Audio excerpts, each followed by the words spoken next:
How to add WhatsApp button on your WordPress website. So to start, what you need to do is to open your browser and then go to wordpress.com.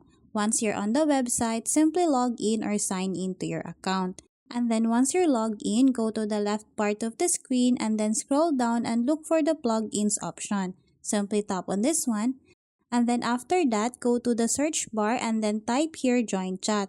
After that, tap on search. And then in here, you will now see this option, Join Chat by Cream. What we need to do is to tap on this one. And then for us to be able to add a WhatsApp button, Messenger button, or even Telegram button to our website, what we need to do is to activate this one.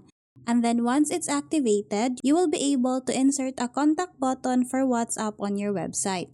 To do that, you will have to launch your WhatsApp account through your mobile or desktop. And then you will have to show your QR code to scan from phone. Once you're in, you can customize your logo, profile picture, or even add an animated GIF. So that's how easy you can add WhatsApp button on your WordPress website.